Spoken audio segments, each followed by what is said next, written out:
Romanos capítulo 1, a partir do versículo 28, nós vamos até o 32. E depois a gente vai lendo aos pouquinhos, tá bom? Romanos 1, 28 a 32. E por haverem desprezado o conhecimento de Deus, o próprio Deus os entregou a um modo de pensar reprovável, para praticarem coisas que não convêm. Estão cheios de todo tipo de injustiça, perversidade, avareza e maldade. Estão cheios de inveja, homicídio, discórdia, engano e malícia. São difamadores, caluniadores, inimigos de Deus, insolentes, arrogantes, orgulhosos, inventores de males, desobedientes aos pais, insensatos, desleais, sem afeição natural e sem misericórdia. Embora conheçam a sentença de Deus de que os que praticam tais coisas são passíveis de morte, eles não somente as fazem, mas também aprovam os que as praticam. Querido irmão, querida irmã, eu quero que você se imagine diante do juízo final. O tribunal de Deus. Conseguiu se imaginar nesse dia? Hoje cedo falamos um pouco sobre o dia do Senhor. Com base em toda a sua vida até hoje, qual seria o veredito do justo juiz? O que Deus diria a respeito de sua vida nesse dia? Seria o veredito de condenação? Ou um veredito de absolvição? Por quais motivos você seria condenado? Ou por quais motivos deveria ser absolvido? É sobre esse tema que Paulo trata depois de dizer essas palavras. Paulo não conhecia a igreja de Roma pessoalmente. Por isso ele escreve essa carta para se apresentar, para apresentar sua teologia. Mas ele também quer convencê-los de que eles o enviem como missionário à Espanha. Mas tem um terceiro propósito de Paulo também, que era unificar aquela igreja, que estava dividida. Ela existia há cerca de 25 anos. Uma igreja que foi plantada por judeus. Eles chegaram em Roma, pregaram o evangelho de Jesus, o Messias. E, com o tempo, isso alcançou os gentios, os pagãos de Roma, romanos. Então a igreja era mista. Mas há exatos 6 anos atrás, o imperador Cláudio expulsou os judeus de Roma. E eles puderam retornar apenas no último ano da escrita desta carta. O que acontece quando os judeus voltam? Eles não encontram mais a igreja que deixaram. Eles encontram agora uma igreja predominantemente gentílica, uma igreja de costumes não judaicos. Bom, o resultado foram conflitos e mais conflitos. A igreja já não é mais do jeito que era. Os judeus querem retomar o controle, ter de novo a liderança, a supremacia naquela igreja. E os gentios não querem mais ceder, porque agora o jeitão é deles. A igreja precisa ser do nosso jeito, porque nós somos melhores que vocês. Era o que os dois grupos diziam. Como resolver esse problema? Paulo disse no capítulo 1, versículo 15, que estava pronto a anunciar o evangelho a eles que estavam em Roma. Porque Paulo entende que a solução para aquelas brigas, para os conflitos, as divisões, os pecados, a imaturidade de uma igreja, a solução para essas coisas está no evangelho. Toda igreja precisa do evangelho. Porque a solução para os nossos problemas está no evangelho. E Paulo diz, eu quero ir aí pregar o evangelho. Aí a pergunta que nós precisamos fazer é do que se trata o evangelho? Bom, o que vimos até agora deixa muito claro de que o evangelho é uma boa notícia. Uma boa notícia da parte de Deus de que há um novo rei sobre a criação. Um rei assumiu o trono, algo que foi prometido no Antigo Testamento e foi cumprido na pessoa de Jesus. E Paulo diz, eu não me envergonho dessa mensagem, porque este evangelho é o poder de Deus para a salvação de todo aquele que crê. Primeiro, do judeu, e depois também do grego, do gentil. Em outras palavras, é por meio do evangelho que Deus salva, tanto o judeu quanto o não judeu. Então, não há distinção, não há melhores ou piores, não há superiores ou inferiores nessa igreja. Toda a igreja não deveria estar dividida por conta do orgulho, mas deveria estar em humildade, vivendo em unidade. Era isso que o evangelho iria produzir naquela igreja. É sobre isso que Paulo fala nos capítulos 1 a 3 dessa carta. No capítulo 1, ele apresentou o evangelho, e como nós vimos na última mensagem, ele olhou para os gentios, os pagãos, e disse, olha, eles estão perdidos em seus pecados, estão carentes de salvação. Mas, aí o que ele faz no capítulo 2? No capítulo 2, ele volta os seus olhos para os judeus. E aí ele diz, mas os judeus também estavam perdidos, mesmo tendo a lei de Moisés. E por fim, ele termina no capítulo 3 dizendo que todos, tanto judeus como não judeus, estão perdidos, carentes da graça salvadora de Deus em Cristo. Nós vimos no sermão passado que os gentios suprimem a verdade de que existe um Criador, a verdade que Deus revelou na natureza. Ele é eternamente poderoso e é divino, vimos isso a partir do versículo 18. Mas ao invés de reconhecer Deus, glorificá-lo e ser gratos a Deus, os gentios trocaram Deus por deuses falsos, por ídolos, criados à imagem de coisas que se vê nesse mundo. Então Deus respondeu. E como Deus responde? Deus responde revelando sua ira contra essa impiedade, contra essa injustiça. Antes mesmo que o juízo final chegue, Deus já está castigando os gentios. A pergunta é como? Lançando um raio na cabeça deles? Nós não vemos raios caindo na cabeça das pessoas o tempo todo. O texto disse que, não, a ira de Deus se revela da maneira com que Deus entrega eles a si mesmos. Eles rejeitaram a Deus, então Deus diz, ok, então agora seja feita a sua vontade. Vocês estão entregues à sua própria impureza, às suas próprias paixões vergonhosas, a um modo de pensar reprovável. E o resultado disso é que por causa de sua idolatria, como lemos nesse trecho, na introdução, eles praticam tudo aquilo que não convém. Eles se tornaram escravos de seu próprio pecado. Agora imagine que você está nessa igreja, ouvindo essa carta. Qual seria a reação dessa igreja ao ouvir isso? Vamos considerar, da última vez, quem eram os gentios? Era desse lado? E os judeus eram desse lado? Quem estava aí? O gentio era desse lado e o judeu desse lado, agora a gente vai inverter. Então agora o gentio é desse lado e o judeu é desse lado. Não é coisa boa ser judeu nesse ponto, tá? Mas vocês escolheram. O que ia acontecer quem estava ouvindo uma mensagem dessa? Os gentios, ao ouvirem de onde Deus os tirou, a conclusão deles seria de humilhação, de vergonha. Nossa, nós éramos indignos da salvação. Nós não podemos nos orgulhar. Nós não devemos achar que a igreja é nossa. Deus nos tirou do lamaçal, do pecado, não somos melhores do que ninguém aqui. Essa é a posição dos gentios. Aí, qual seria a reação provável dos judeus? O que você acha? Eles querem ter o controle da igreja de volta? O que eles diriam? É isso mesmo, Paulo. Acaba com os gentios. Quem eles pensam que são? Eles eram nada, Deus tirou eles do lamaçal. Se não fosse Jesus e se não fosse o nosso evangelismo, a gente foi até eles, a gente evangelizou eles, eles nos devem. Se não fosse isso, eles continuariam perdidos. Então vocês, gentios, se coloquem no lugar de vocês e, quer saber, Paulo, faz o seguinte também, devolva a igreja para nós. Tá? Devolve a liderança da igreja para nós, porque, na verdade, nós somos, de fato, superiores. Essa seria a resposta natural dos judeus naquela igreja. Bom, será mesmo que vocês são superiores? O que será que Deus tem a dizer àqueles que se acham superiores aos outros dentro da igreja? O que o Evangelho diz a respeito do moralista? Quem é o moralista? O moralista é aquele que, por causa da sua educação, da sua instrução, do seu conhecimento, da sua prática religiosa, ele se vê melhor do que os outros. Ele se vê melhor daqueles que não têm as mesmas experiências que ele. Então, na igreja de Roma, existia dois tipos de moralistas. Você tinha os gentios, que eram educados, eram virtuosos.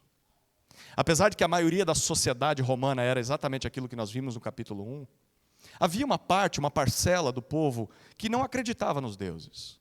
Havia romanos que olhavam para isso e falavam, isso é bobagem, isso é mito, não devemos acreditar nisso.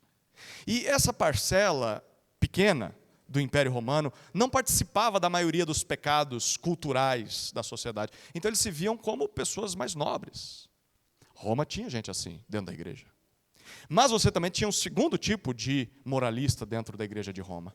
Os judeus de nascimento. que desde pequenos aprenderam a ser religiosos, foram instruídos na lei de Deus desde pequenos, e achavam-se melhores do que os pagãos, porque nós não somos idólatras, eles são. Nós não somos pecadores imorais, eles são. É a esse tipo de pessoa que Paulo se dirige no capítulo 2. Há uma pessoa que ele vai chamar, na Almeida Revista Atualizada, ou na Almeida Século XXI, ele vai chamar de ó homem. Ó homem. O que Paulo faz no capítulo 2? Ele se utiliza de uma ferramenta retórica clássica, chamada de diatribe. Já ouviu falar disso? O diatribe, o que é essa expressão? É um diálogo com um interlocutor imaginário. Você está falando com alguém que não existe. E Paulo começa a falar com alguém que ele sabe que, ele não dá o nome, mas ele sabe que haverá pessoas assim em Roma que pensarão dessa maneira. Então ele está respondendo perguntas que serão feitas. Ele está respondendo moralista, que está pensando exatamente isso. Nós somos melhores. Quem é esse moralista? Quem é este homem do capítulo 2? Paulo vai dizer que ele é um julgador. Nós veremos isso na expressão que Paulo usará. O julgador é aquele que julga os outros. É aquele que se coloca acima deles, acima da lei. É aquele que se põe no lugar de juiz, que vê o crime, acusa, avalia, condena, pronuncia julgamento, e se for possível, se Deus precisar, ele está lá para aplicar a pena também, para castigar o pecador. E ele faz isso em nome de Deus. Ele se colocou no lugar de Deus. Esse é um moralista. Pergunta, existe gente assim dentro da igreja? Sim ou não? Você conhece pessoas assim? Moralistas? Quem sabe talvez você não seja moralista. Quem sabe talvez não é você que pensa que porque nasceu na igreja é melhor do que os outros de fora da igreja. Talvez não é você aquele que foi educado, instruído, recebeu boa educação. Aquele que tem uma ética ilibada, alguém virtuoso, alguém com uma moral elevada. E você olha e fala, essa sociedade está mesmo perdida. Graças te dou a Deus porque eu não sou como eles. Eu sou melhor do que essas pessoas. Nós vamos perceber que há um moralista dentro de nós, queridos. O que o Evangelho de Deus tem a dizer a gente assim? O que o Evangelho tem a dizer a nós? 3 declarações. A primeira declaração está nos versículos 1 a 4. Todos somos inculpáveis perante Deus. Todos nós. Todos somos inculpáveis perante Deus. Olha o que dizem os versículos 1 a 4.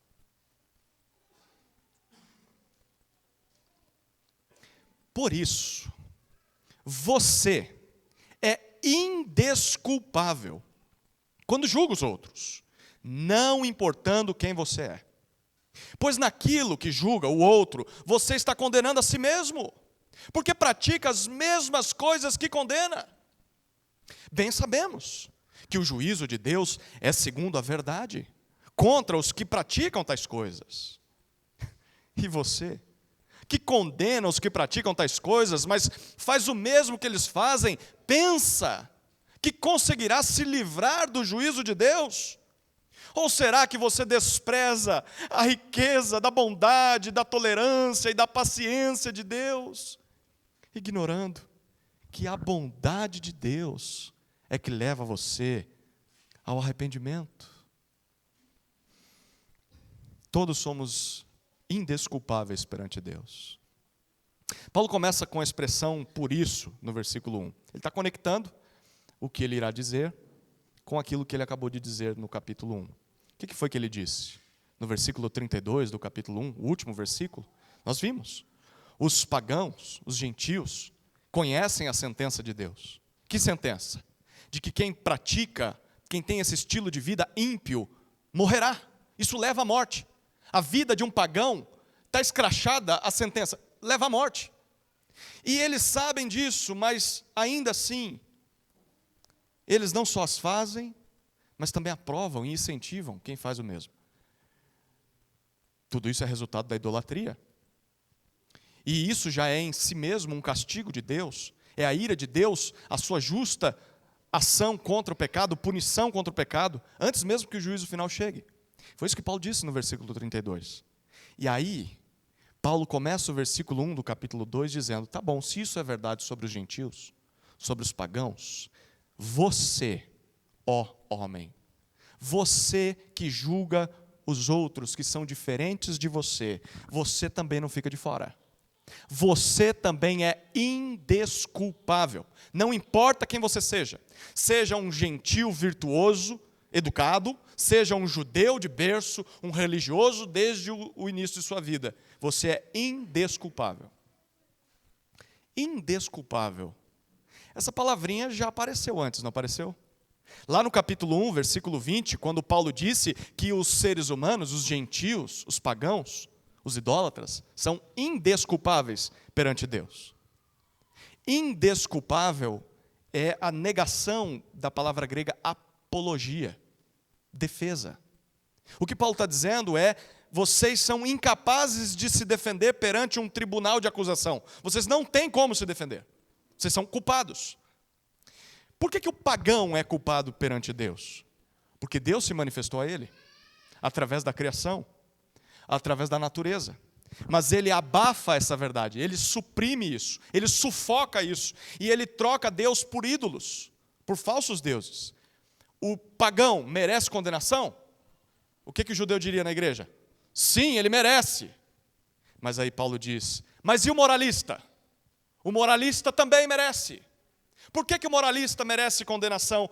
Paulo diz no versículo 1, porque naquilo que você, moralista, julga os outros, você também está condenando a si mesmo, porque você pratica as mesmas coisas, você age da mesma forma que eles. Séculos mais tarde, Freud chamaria isso de projeção. Projeção, na psicologia, é atribuir a outros impulsos ou características que você não aceita em si mesmo. Então, assim, é ser muito fácil para condenar o erro dos outros, mas não perceber esse erro na sua vida.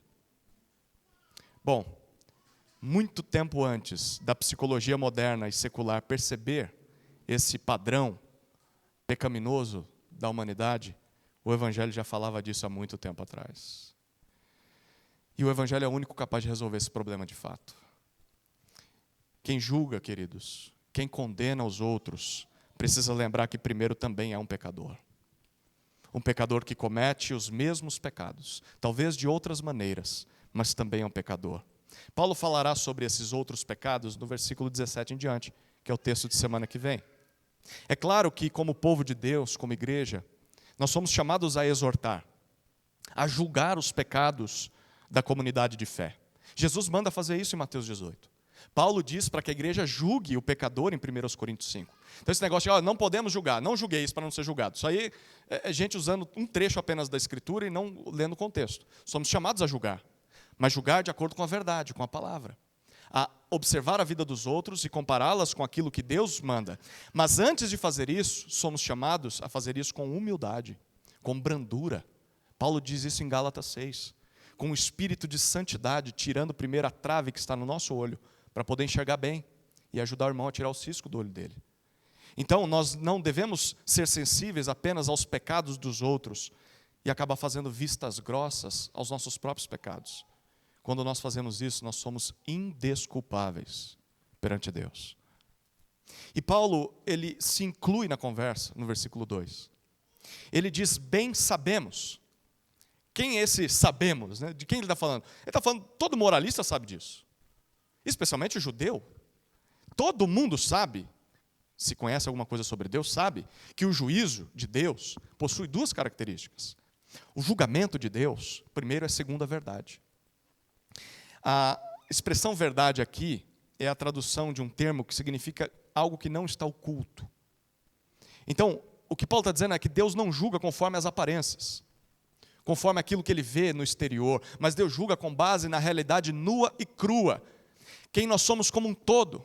Ele julga vendo tudo, não só o que a gente faz externamente.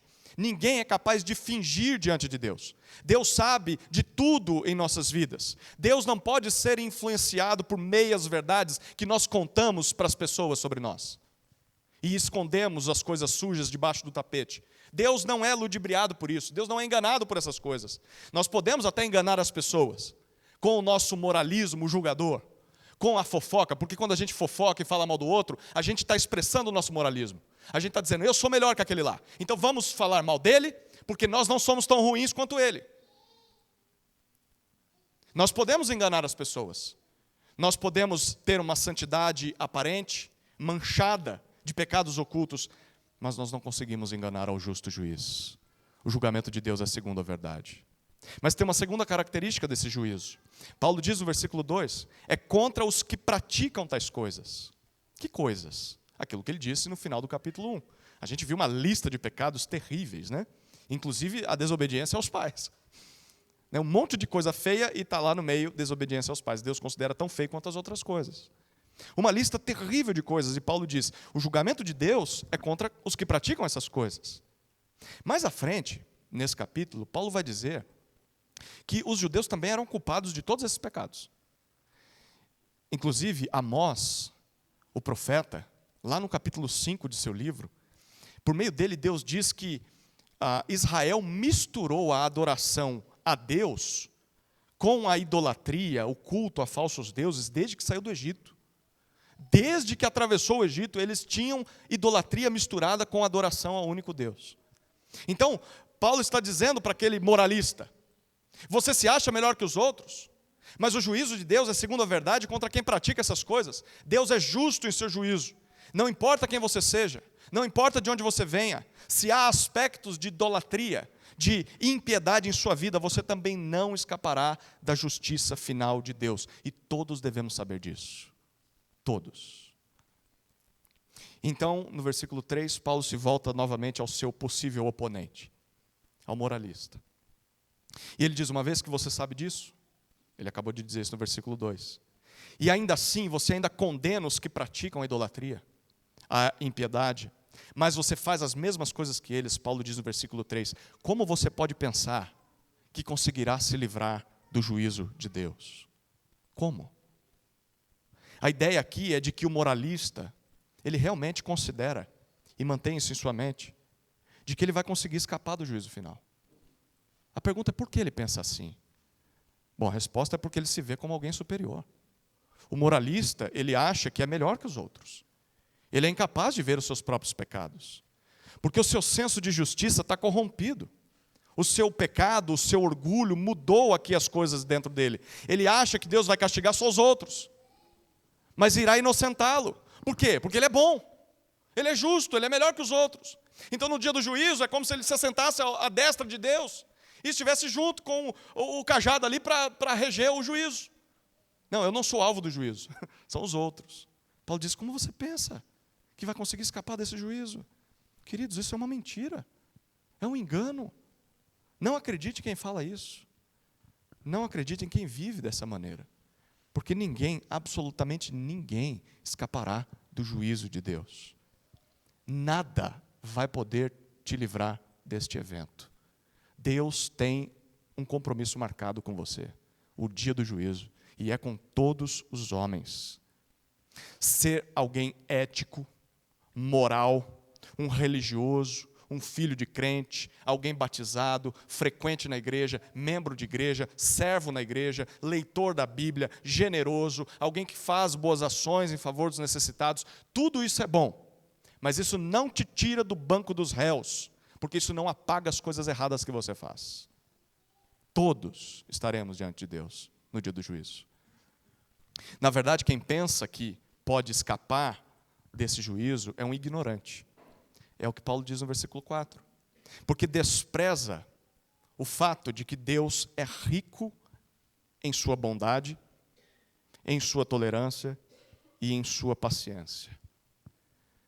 Deus é abundantemente grande em sua benevolência, em sua calma, em sua longanimidade. O que significa longanimidade? É um longo ânimo. Ele é compassivo. Já teve que fazer alguma figura geométrica com um compasso? O que o compasso faz? Ele vai abrindo as perninhas, né? Deus é compassivo. Ele demora para castigar. Ele é lento em punir pecados. E você, moralista, ignora essa verdade, você menospreza isso, porque é por causa da riqueza, da bondade, da tolerância e da paciência de Deus, que Ele leva os homens ao arrependimento, diz Paulo. Todos, inclusive você, moralista. É só porque Deus é bondoso que as pessoas são capazes de mudar a sua mente, mudar a sua atitude. Mas quando você julga os outros e se isenta do julgamento final, você está ignorando essa verdade. Você está abafando, sufocando esta verdade. Percebeu que o moralista é tão culpado quanto o pagão? Ele faz o mesmo que aqueles que ele acusa fazem. Porque o pagão, que não conhece a Deus, ele despreza, ele ignora a verdade do Deus que se revelou na natureza. Mas o moralista despreza a verdade de que Deus é bondoso e de que é só porque Deus é assim que nós somos capazes de nos arrepender. Não há nada de bom em você. Não foi você que chegou ao arrependimento por conta própria. Queridos, não há mérito nosso que nos leve ao arrependimento. É pura graça de Deus. Se você é alguém que se arrependeu, louve a Deus. Agradeça a Deus. Não se orgulhe disso. Porque quem despreza isso, quem ignora essa verdade, acaba em orgulho, em arrogância. E também será julgado por isso. Essa é a primeira declaração do Evangelho ao moralista. Todos somos indesculpáveis perante Deus. Os gentios são, mas o moralista também é. Segunda declaração do Evangelho ao moralista. Todos seremos julgados imparcialmente por Deus. Todos nós. Todos seremos julgados imparcialmente por Deus.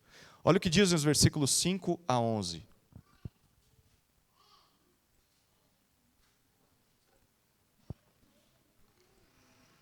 Mas, por ser teimoso e ter um coração impenitente, você acumula contra si mesmo ira, para o dia da ira e da revelação do justo juízo de Deus, que retribuirá a cada um segundo as suas obras. A vida eterna, aos que, perseverando em fazer o bem, procuram glória, honra e incorruptibilidade. Mas ira e indignação para os egoístas, que desobedecem à verdade e obedecem à injustiça.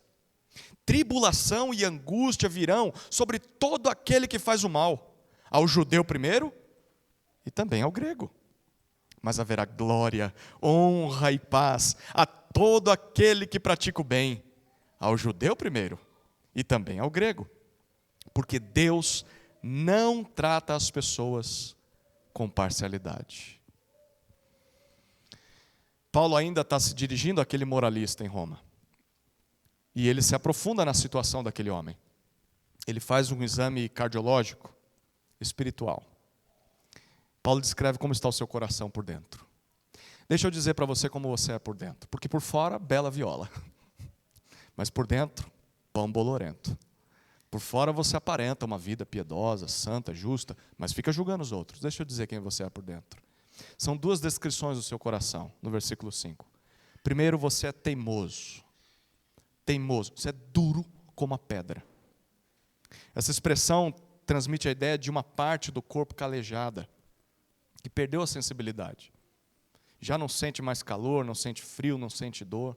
Pensa numa pele grossa, impenetrável, como a pele de um jacaré, de um elefante, ou do cotovelo de alguns, né? É impenetrável, é duro. O seu coração é duro. Você é obstinado. Você não se abre para a repreensão. Você não está aberto a opiniões diferentes, principalmente sobre quem você é. Você é duro.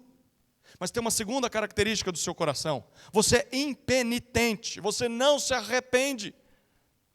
Essa expressão significa alguém irremediável. Alguém que nunca está errado. Essa pessoa não admite a possibilidade de mudança no seu pensamento, porque ela diz, eu sei tudo. Eu já cheguei lá. Errados estão vocês, eu estou certo. Paulo diz assim ao moralista por dentro. Por fora, pela aparência, tudo parece lindo. é justo, é perfeito, é impecável, mas dentro, no coração, está tudo duro, cauterizado, não há sensibilidade quanto ao próprio pecado. Ele só vê o pecado dos outros. Qual o perigo de viver assim? Porque talvez você esteja pensando, afinal de contas, isso é melhor do que alguém que se entrega aos pecados, não é? Ter alguém moralista na sociedade, imagina se toda a sociedade for assim, não seria melhor? A gente teria menos crimes, talvez. A gente teria uma sociedade mais estável, mais educada, mais polida. A igreja seria melhor se ela fosse composta de muitos moralistas. Seria mesmo? Olha o que Paulo diz no versículo 5 ainda. Por ser dessa maneira, você acumula contra si mesmo ira, para o dia da ira e da revelação do justo juízo de Deus. De que dia Paulo está falando aqui? Está falando do mesmo dia que os profetas no Antigo Testamento prometeram. Um dia em que o próprio Senhor, em pessoa, visitaria o mundo para julgá-lo.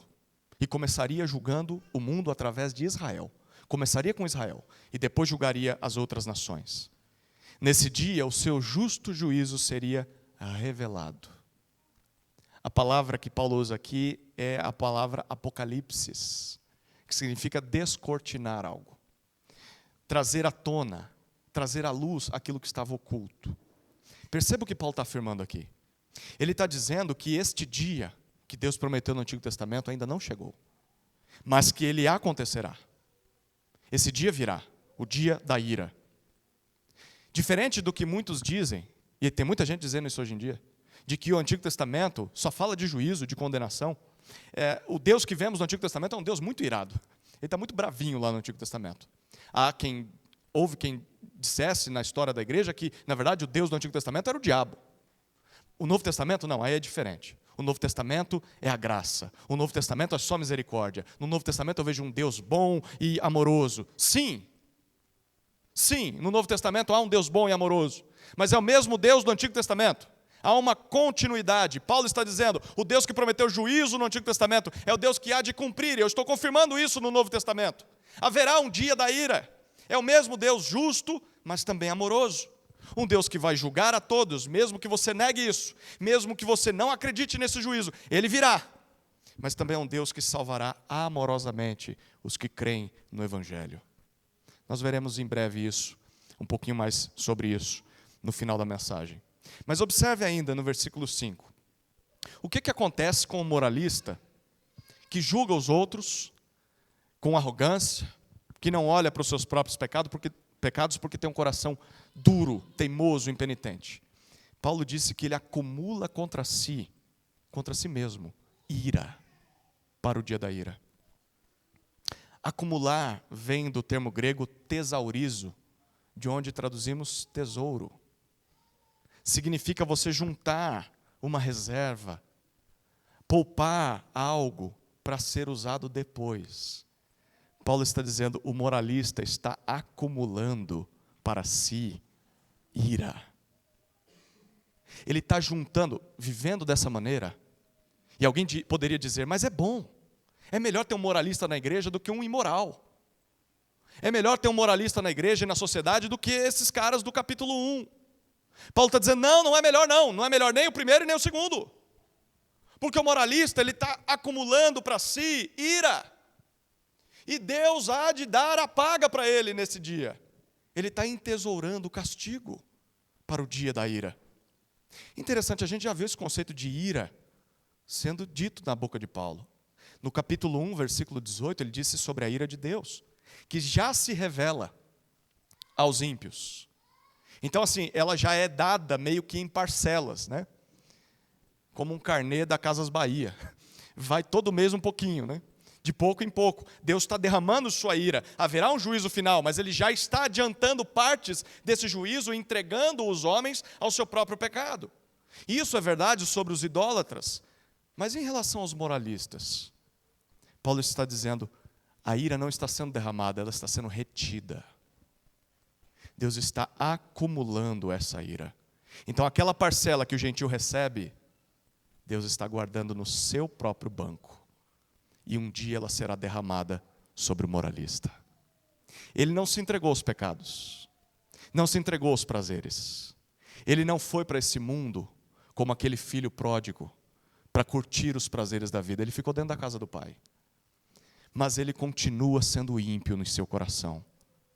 E Deus diz: eu estou acumulando ira. E um dia eu vou virar a taça em sua cabeça.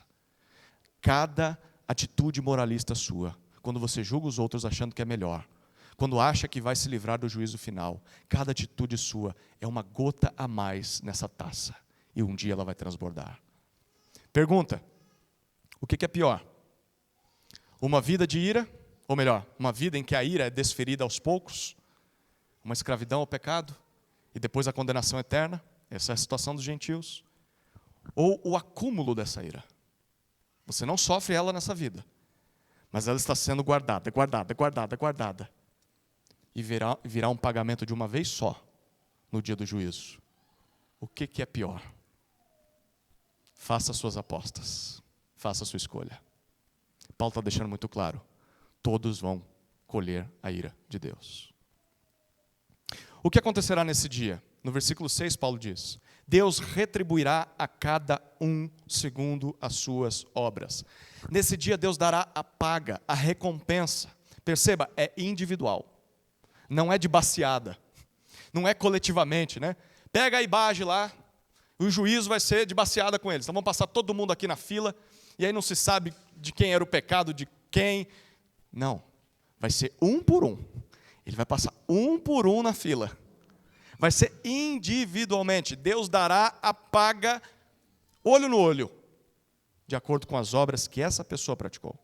Será proporcional, será justo. Nesse dia todos prestarão contas pelo que fizeram. Até mesmo aqueles que esconderam seus pecados. Até aqueles que escaparam dos olhos humanos. Aqueles que escaparam do juízo humano.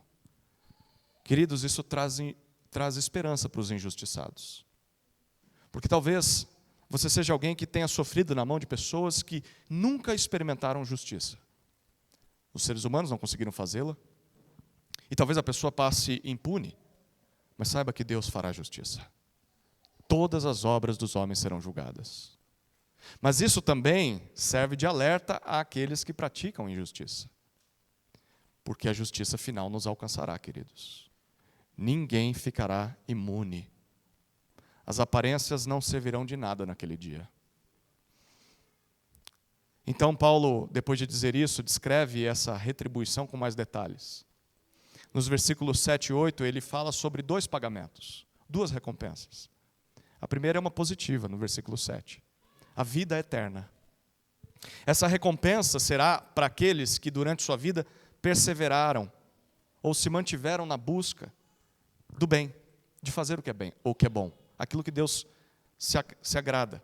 O que marca a vida de alguém assim? Paulo diz no versículo 7. São pessoas que procuram glória, honra e incorruptibilidade. Eles estão buscando algo maior, algo que permanece. Eles estão buscando imortalidade. Em outras palavras, a vida eterna será dada àqueles que não olham para esse mundo e para essa vida como se fosse a única coisa que tem. Pessoas que sabem que essa existência está afetada pelo pecado e que buscam uma vida mais excelente, vida eterna ao lado de Deus. A vida eterna é uma realidade, ela acontecerá. São pessoas que olham para esse dia e vivem na terra como se já estivessem lá. Buscam o bem para si e para os outros. A vida eterna será dada a essas pessoas. Isso te define? Esse estilo de vida define a sua vida? Mas haverá uma segunda retribuição. Está no versículo 8. É a ira e indignação. Esta será a justa retribuição de Deus aos egoístas, diz Paulo. Eles são movidos por ambições pessoais, egoístas, desejos pecaminosos. Como que é a vida de gente assim? Ele descreve. Eles não só desobedecem à verdade, então eles se recusam a se submeter àquilo que Deus já revelou para eles. Seja na natureza, seja na lei. Eles se recusam a obedecer. Mas em segundo lugar, eles obedecem à injustiça. Eles seguem aquilo que é oposto a Deus. Eles são servos da maldade. Queridos, essa é a descrição tanto do pagão e idólatra, quanto do moralista o arrogante. Ele é alguém egoísta. Egoísta. Ele só pensa em si. E porque ele só pensa em si, ele não se submete a Deus. E ele pensa que é livre.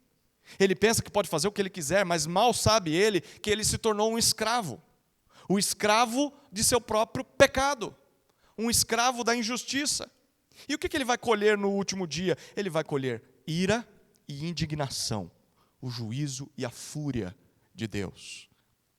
Pergunta, vale a pena seguir por esse caminho? Vale? Não vale.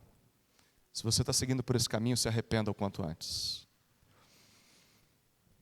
Nos versículos 9 e 10, Paulo confirma tudo isso, só com outras palavras. E é interessante que ele inverte a sequência. Porque nos versículos 7 e 8, ele primeiro falou dos justos e depois dos injustos. A recompensa deles. Agora, nos versículos 9 e 10, ele começa dos injustos, para depois falar dos justos. Olha o que isso trará aos homens. O que o dia da ira, o dia do juízo, trará aos homens? Vamos falar primeiro àqueles injustos, aos que fazem o mal. Versículo 9.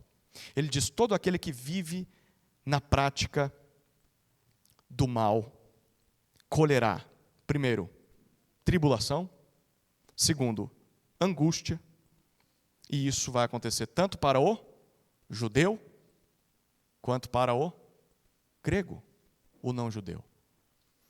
O que Paulo está dizendo aqui é o seguinte, aquele que tem um estilo de vida maligno, um estilo de vida errado, vai colher aflição, problemas, dificuldades, sofrimentos nesse dia.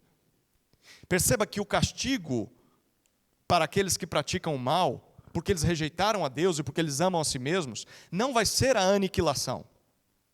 Porque talvez alguém tenha dito, e disseram isso na história, olha, o juízo final, assim, Deus vai dar um breve castigo nas pessoas, mas depois vai aniquilar suas almas, eles nem mais existirão, então não lembrarão de nada. Aí vale a pena viver na impiedade, né? Porque assim, eu vivo nesse mundo causando mal aos outros e fazendo só o que eu quero, e no dia do juízo eu vou deixar de existir. Então, parece ser bom. Acho que eu vou fazer isso. Paulo diz, de modo nenhum. O castigo para os que praticam o mal não será a aniquilação. Eles não deixarão de existir eternamente. Será uma subsistência de sofrimento e tormento. Vai ser uma justa retribuição por seu pecado. O pecado contra um Deus santo e eterno. Só pode ser pago na eternidade. Haverá sofrimento para aqueles que rejeitam a Deus. Saiba disso.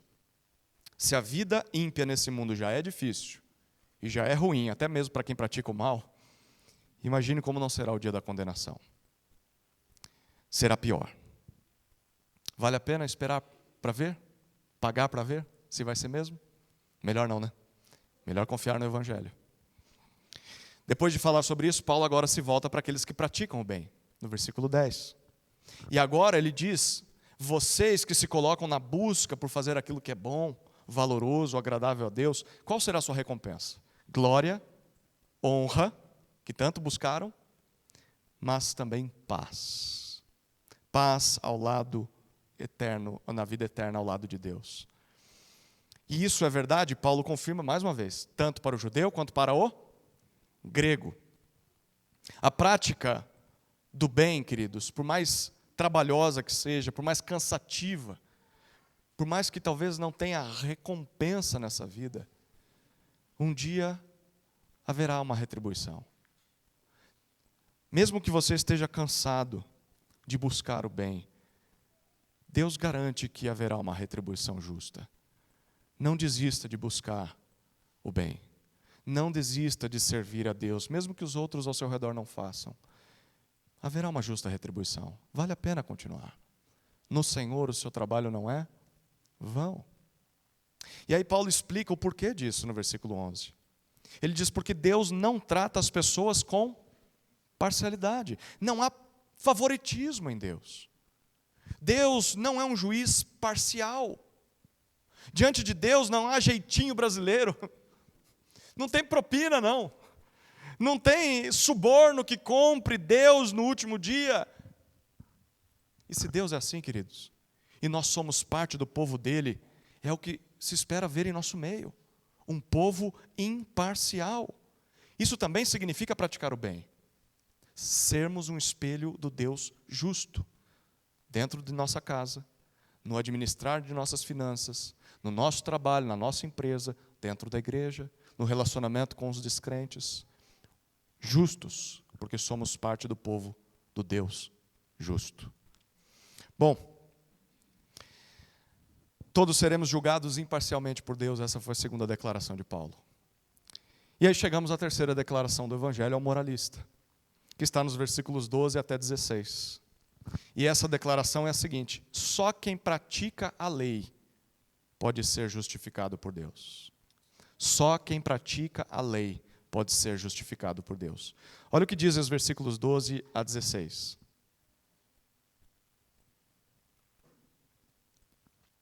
Assim, todos os que pecaram sem lei, também sem lei perecerão. E todos os que pecaram sob a lei serão julgados pela lei.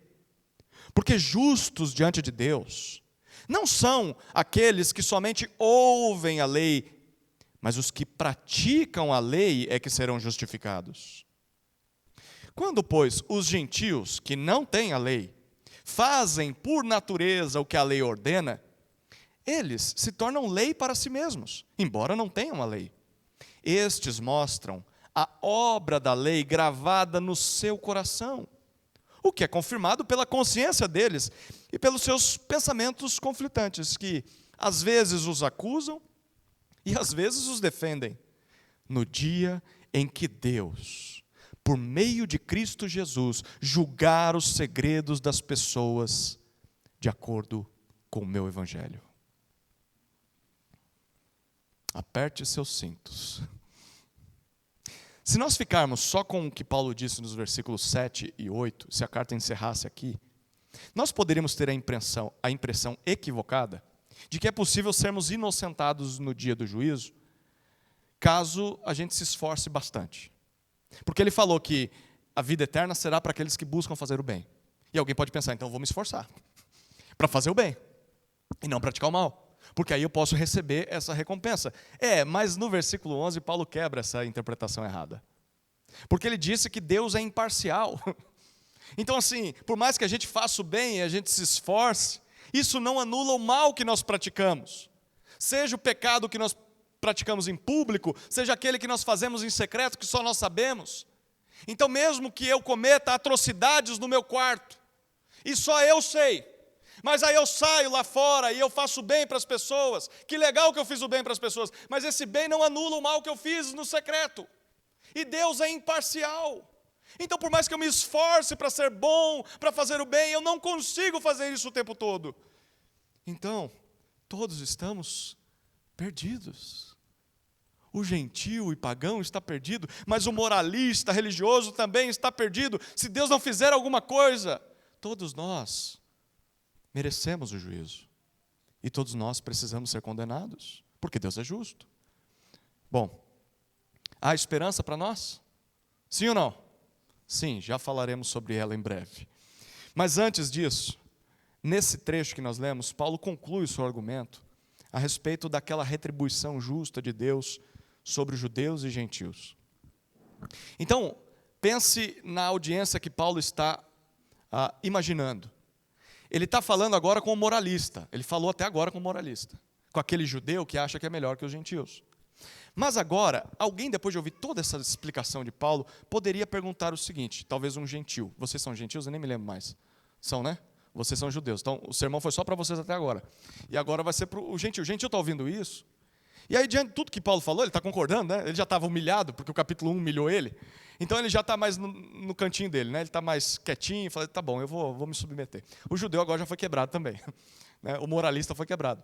E aí, bem possivelmente, Paulo imagina uma questão que um gentil possa fazer. A pergunta é, se todos nós seremos julgados por nossas obras, foi isso que Paulo disse até agora, será que não seria injusto Deus julgar os gentios com base na lei de Moisés? Porque os gentios não conhecem a lei. Deus deu a lei aos judeus. E todos os outros povos que não conhecem o Criador, Ou melhor, não se relacionam com o Senhor da aliança, que não conhecem a palavra de Deus. Contextualizando o questionamento que poderia ser feito nessa igreja, para nós hoje seria o seguinte: não seria injusto Deus julgar os homens que nunca ouviram falar da sua palavra? Talvez em tribos e nações não alcançadas. Tem muita gente que pensa dessa maneira. Não é possível que Deus vá julgar as pessoas. Seria injusto. Nunca chegou uma página de Bíblia nessa aldeia. Nunca chegou um missionário nessa aldeia. Eles nunca ouviram falar do Evangelho. Se o Evangelho não chegou lá, para que eles pudessem ser capazes de aceitar o Evangelho ou rejeitar o Evangelho, por que eles seriam julgados como os outros? Aqueles que conhecem a palavra e rejeitam a palavra. Deus não é justo? Se Deus é justo, se Deus é imparcial, como é que a gente resolve essa questão? Que bom que você perguntou. Porque é sobre isso que Paulo fala no versículo 12. É esse tipo de pergunta que ele está respondendo aqui. Ele faz duas conclusões. A primeira é a seguinte, versículo 12. Todos os que pecaram sem lei, para quem ele está se referindo aqui? De quem ele está falando? Ele está se dirigindo àqueles que estão à parte da aliança, aqueles que estão separados da revelação especial de Deus, aqueles que não conhecem a palavra. Todos aqueles que pecaram sem lei, perecerão. Ou seja, eles serão destruídos, sem que seja necessário usar a lei como base de acusação. Espera aí, mas se eles nunca ouviram falar da palavra, qual será a base da acusação? Pelo que eles serão julgados? O que Paulo disse no capítulo 1, versículos 18 a 20. Eles receberam a revelação de Deus, de que Deus existe, de que Deus é santo, de que Deus é poderoso, mas ainda assim eles abafaram essa verdade. Eles suprimiram essa verdade. Deus se revelou na natureza, eles conhecem isso, mas eles rejeitam essa verdade. Deus é justo. Ele não é injusto em condenar o pagão. Mas e quanto àqueles que conhecem a palavra? Agora Paulo faz a segunda conclusão, ainda no versículo 12. Todos os que pecaram sob a lei, debaixo da revelação especial de Deus, aqueles que conhecem o Deus da aliança, aqueles que conhecem a palavra de Deus, todos os que pecaram debaixo da lei serão julgados pela lei. Além da natureza, ainda terão a própria palavra de Deus que eles conhecem para acusá-los. O que Paulo está dizendo aqui, queridos, é que cada ser humano será julgado por Deus de acordo com o grau de revelação que recebeu, o nível de revelação que recebeu. Se é um pagão, um idólatra, terá contra si a negação do caráter eterno e divino do Criador, porque ele percebeu isso na natureza, mas ele trocou Deus por falsos deuses. Mesmo que ele não conheça a Bíblia, mesmo que ele não conheça o Evangelho, todos os povos são indesculpáveis perante Deus por causa de seu pecado e sua idolatria. Deus não será injusto em condená-los ao inferno. É por isso que nós devemos ir até eles, queridos, e anunciar o Evangelho da salvação, apresentar a Jesus Cristo para eles. É por isso que Paulo quer ir para a Espanha, porque ele quer levar para os espanhóis essa mensagem, porque ele sabe que eles estão perdidos e estão debaixo do juízo de Deus e merecem isso. O Evangelho é que pode tirá-los dessa condição. O que nós temos feito em relação a isso?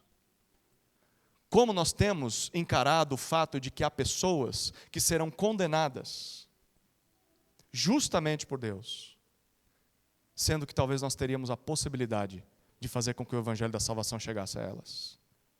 Paulo moveu a sua vida inteira em direção a isso. O quanto você tem feito em relação a isso? Como o seu dinheiro tem a ver com isso? Como os seus joelhos têm a ver com isso? Essa é a primeira conclusão, para o idólatra, o pagão. Mas de acordo com o que Paulo está dizendo aqui, o judeu, o moralista, ele vai ter contra si, não a negação do caráter eterno e justo, ou melhor, divino do Criador na natureza, mas ele terá contra si a negação da própria palavra. Ele teve a lei de Deus. Deus se revelou a ele por meio da Escritura, mas ainda assim ele rejeitou a revelação de Deus. Pergunta aqui, dentre essas duas situações, qual você acha pior? Qual você acha que é a mais pesada? Aquele que vê Deus na natureza, mas o rejeita? ou aquele que vê Deus na natureza e conhece a Deus na palavra e ainda assim o rejeita? Quem é pior? Quem é pior? O segundo, não é? Certamente a quem muito foi dado, muito será cobrado. Cuidado para não ser um destes. Cuidado para não ser apenas um conhecedor da palavra. Alguém que domingo após domingo se reúne com uma igreja e ouve a pregação da palavra, mas a rejeita. Prefere virar as costas para Deus. Prefere continuar vivendo para si mesmo, segundo seu próprio coração. Certamente o juízo para este será muito mais severo. Por que esse juízo será assim? Por que ser tão severo e justo? Paulo diz no versículo 13, porque justos diante de Deus, e agora Paulo se utiliza de uma linguagem jurídica que os romanos entendiam muito bem, e se orgulhavam do seu sistema legal. Paulo está usando uma imagem de um juiz que inocenta um réu. Então, ele analisou o caso, ele recebeu as acusações, ele ouviu a defesa e a conclusão dele foi: você está livre. Você foi inocentado das acusações. O meu parecer é favorável a você. Você está correto, você pode ir embora. E Paulo diz: no juízo de Deus, só serão declarados justos diante dele. Olha o que ele diz no versículo 13. Não aqueles que somente ouvem a lei, conhecedores da vontade revelada de Deus. Não, só conhecer a lei não adianta de nada. Justos diante de Deus são aqueles que as praticam a palavra, que obedecem em tudo, o tempo todo. E Paulo diz, estes é que serão justificados. Essa expressão significa isso. Um réu que é declarado justo por um juiz. Queridos, é aqui que o caldo engrossa, né? Principalmente para o moralista. Porque o moralista, antes de ler Romanos 2, ele achava que ele é melhor. Ele é melhor que os outros, ele é melhor que os pagãos. Ele conhece a palavra de Deus, ele obedece até partes do que Deus diz, ele sabe que não consegue cumprir tudo, mas ele ainda assim já é melhor que os outros. Então, assim, por pensar assim, ele acredita que o passaporte para a vida eterna está garantido. Né? Eu sou melhor que os outros, né? Quem sabe se no final das contas Deus não pesa a balança lá, eu tenho coisa boa a meu favor. Bom, ele pensava assim. Mas Paulo faz questão de mostrar a alta exigência do juízo do Deus Santo. Deixa eu dizer uma coisa para você, moralista. Só será inocentado. Deus só declarará justo aqueles que forem perfeitos em tudo, obedientes em tudo. Só estes poderão viver ao seu lado.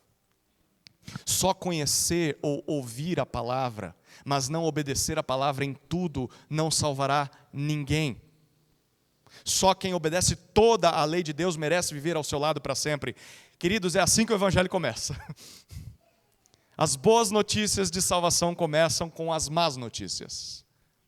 Todos os homens, os pagãos e os moralistas, todos estão perdidos. Ninguém é capaz de salvar a si mesmo. Se Deus não fizer algo em nosso favor, continuaremos perdidos e merecedores do juízo. Apesar disso, Paulo reconhece no versículo 14, que às vezes até mesmo os gentios, agora ele usa aquela palavra para se referir às etnias, até mesmo as nações, toda tribo, toda língua, os não-judeus, eles que não têm a lei, eles podem fazer, vez ou outra, o que a lei ordena. O que Paulo está falando aqui? Ele está falando de coisas honrosas, justas, bondosas, que os descrentes podem realizar.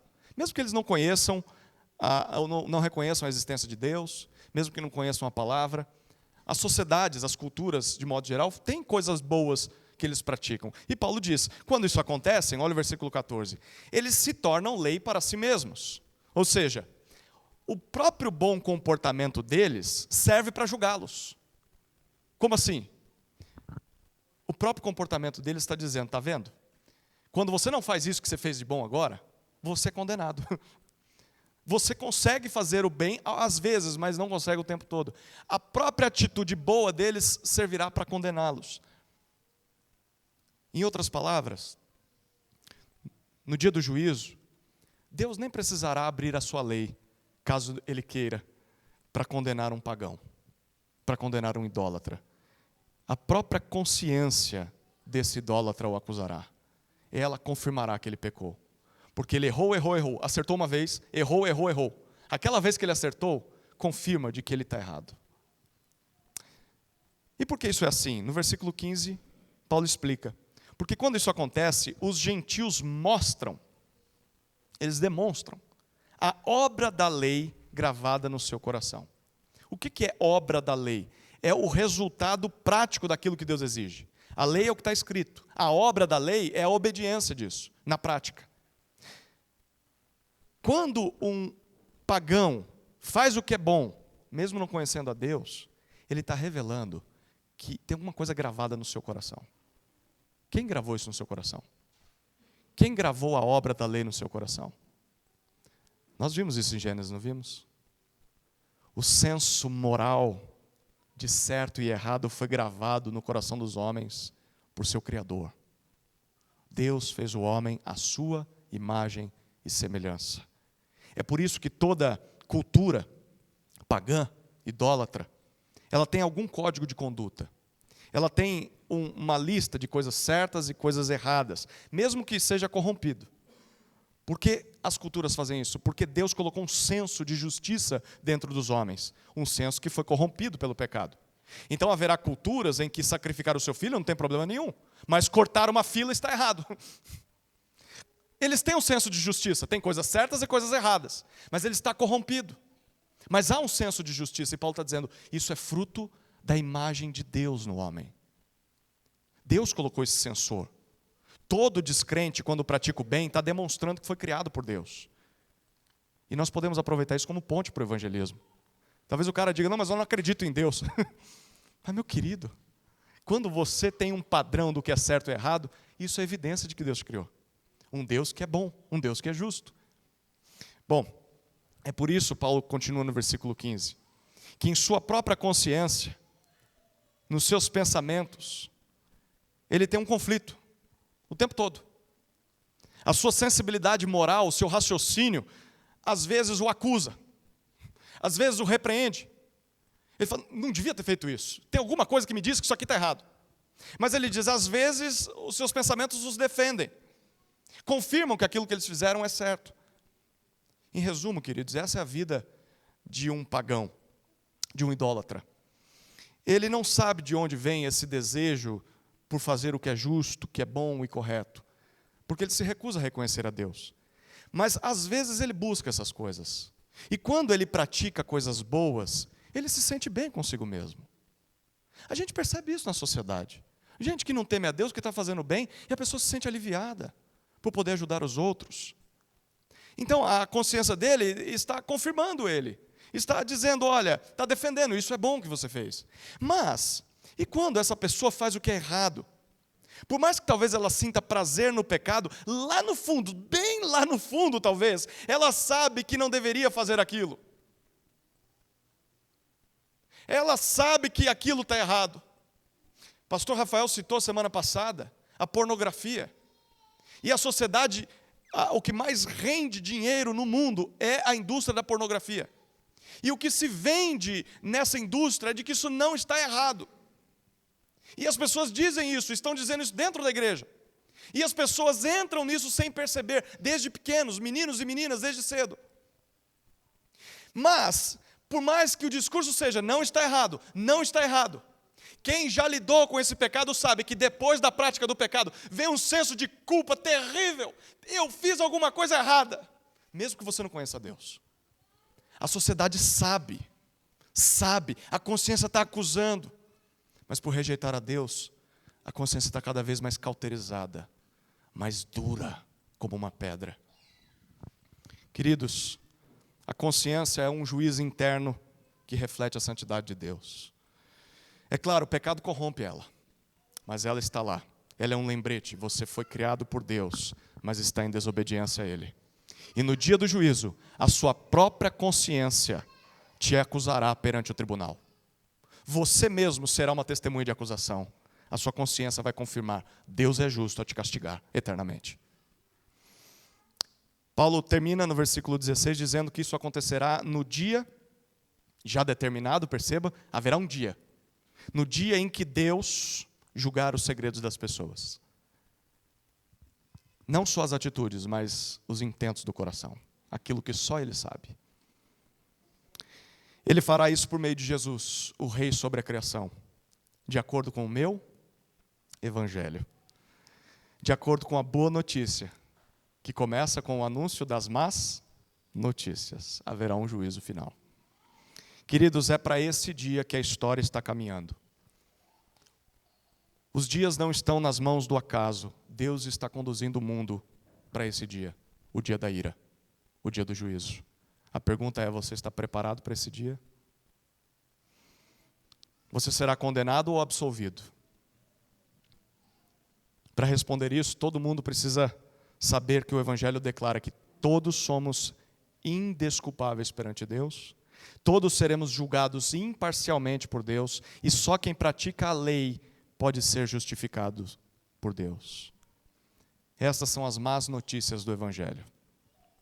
Se eu terminar o sermão aqui, nós vamos sair por essa porta desesperados, porque as más notícias condenam todos nós. Qual é a nossa esperança, queridos? É que as más notícias preparam o terreno para as boas notícias. Louvado seja Deus pelas boas notícias. Se todos nós estamos perdidos, se todos somos culpados diante de Deus, Ele mesmo fez algo para nos salvar. Ele enviou o seu próprio Filho, santo e perfeito, a este mundo, para nos substituir nessa terra. Jesus obedeceu toda a lei de Deus. Jesus praticou tudo que Deus exige durante toda a sua vida. E Ele fez isso em nosso lugar. Não só isso, mas Jesus também se ofereceu à maldição de cruz. Ele morreu a morte que nós merecíamos.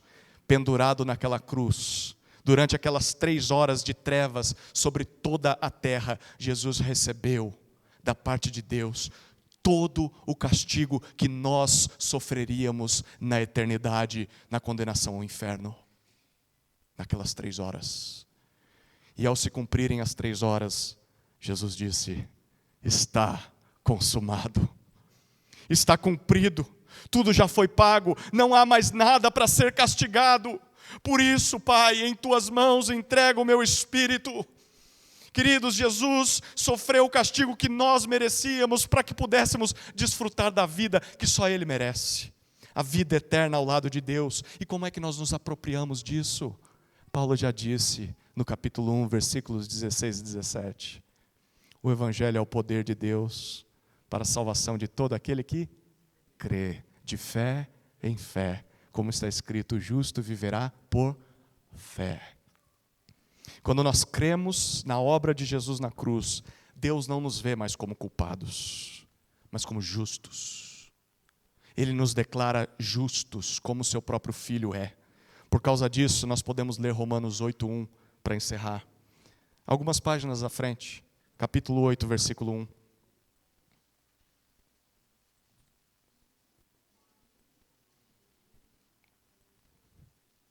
Você consegue ler esse texto? Romanos 8:1. Consegue ler junto comigo? Agora, pois, já não existe nenhuma condenação para os que estão em Cristo Jesus. Nenhuma condenação. Para quem crê em Jesus, o juízo final não apresenta mais ameaça ou terror. Porque o juízo final não diz respeito a um dia do futuro, o dia da ira. O juízo final para quem crê em Jesus diz respeito ao passado, à cruz do Calvário. O meu e o seu juízo, queridos, já aconteceu. Aconteceu no próprio Filho de Deus, ali foi o nosso castigo. Na carne do Filho Santo de Deus. Por isso nós podemos aguardar esse dia com alegria, queridos. Esperando a vida eterna chegar, porque Deus garante ela. Deus promete a vida eterna a todo aquele que crê em Jesus, porque Ele já os declarou justos. Ele declarou aquele que crê em Jesus justo. Como é que você vive nesse mundo a partir disso? Você não vive mais como um pagão, não vive mais como idólatra. Mas também você para de viver como moralista. Para de viver como um mero religioso que julga os outros, mas você vive como um justo que pratica o bem. Esse é o único estilo de vida presente na eternidade ao lado de Deus. Queridos, que a nossa vida seja um reflexo disso, em humildade, gratidão ao que Jesus fez por nós na cruz. Mas tem uma última palavra. A você que talvez tem medo desse juízo, mesmo depois de toda essa mensagem. Você que talvez não tem certeza do veredito final diante do justo juiz. Você quer desfrutar de tudo isso? Você quer não mais temer o dia da ira, quer ser declarado justo, inocente diante de Deus? Basta se render aos pés de Jesus. Basta se arrepender de seus pecados e crer nessa mensagem, crer nas boas notícias do Evangelho de Deus, e faça isso agora mesmo. Faça isso hoje, porque nós não sabemos o dia em que Jesus voltará. Não sabemos o dia em que nós morreremos. Mas nós temos uma certeza. Aquele que confia em Jesus já foi declarado justo por Deus. Amém? Oremos, queridos. Senhor, nós te louvamos por tua santa palavra. Obrigado por nos dar a oportunidade de nos aprofundarmos nas boas notícias do Evangelho, que antes de nos apresentar a salvação, revelam muito claramente a nossa condição, as más notícias.